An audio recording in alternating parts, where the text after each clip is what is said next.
If you're shopping for new RVs, you need to be aware of something called lot rot. In today's video, I'm going to talk about what it is and 3 tips for avoiding it. I was recently working with one of my consulting clients who was shopping for new RVs, but for a 2023 model year, and this is 2025. And worse than that, the manufacture date of the RV was actually the previous year, 2022. So this RV had been produced and sitting on lots for 3 years by the time he's considering buying it. He'd heard of the term lot rot before, and he asked me, what should I be looking for? If you're new here, my name is Jacob. I'm an RV technician, and I go undercover at RV dealerships to review RVs for quality. I've got a bunch of free resources for you on my website, including my 10-step guide to avoiding buying lemon RVs. Lot rot. This is an affectionate term for what happens when an RV is sitting there not being maintained and it is being exposed to the elements 365 days a year. Certain aspects of RVs just degrade over time, and dealers do not do preventive maintenance on their inventory. I told my consulting client to watch out for these 3 signs of lot rot. Number 1, tires. Tires are made of rubber, and rubber will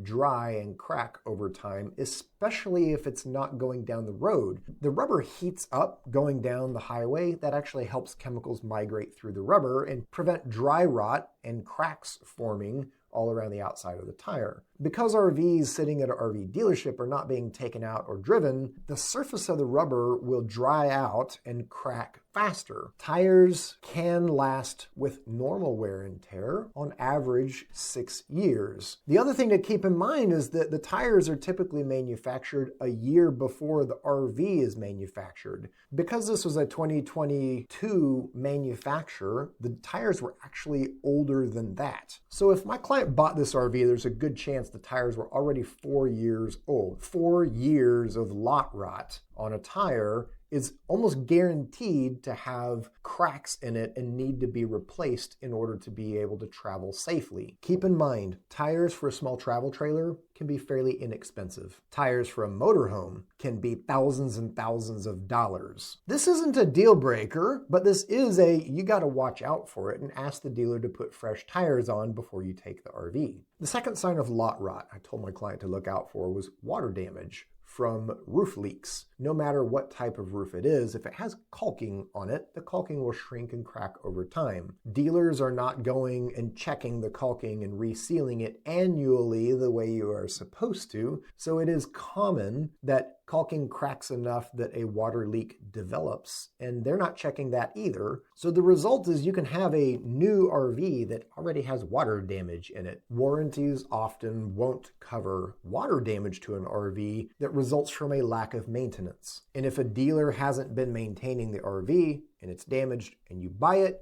you're buying into an expensive repair bill. I actually was looking at a Class C RV recently undercover, and I could see paneling on the inside of the RV just above the slide out that was water damaged. If you're not used to looking at RVs, you might miss that. I always recommend getting a third-party RV inspection to make sure that you catch damage like that and ask for the dealer to have it repaired before you buy it. RV shopping can be overwhelming because there are hundreds of brands out there. And salesmen really want to get you into the highest dollar RV that they possibly can. They don't have any incentive to tell you about defects. Like, I've heard so many stories about salesmen literally hiding defects with RVs just to push the sales through. If you want to be able to tell the difference between a really well-built RV and kind of the mass manufactured junk that's pretty popular, you'll want to get my RV shopping course. In my shopping course, I talk about not just quality of appliances and stuff, but really the whole 10-step process to avoid buying lemon RVs and to find an RV that you will love. The third and final thing I told my client to look for was water damage by windows, doors, and vents. Believe it or not, the elements are not the only thing that cause lot rot on RVs. RV shoppers also contribute to this problem by leaving windows, doors, and vents open when there's a rainstorm. I kid you not, I walked into an RV dealer once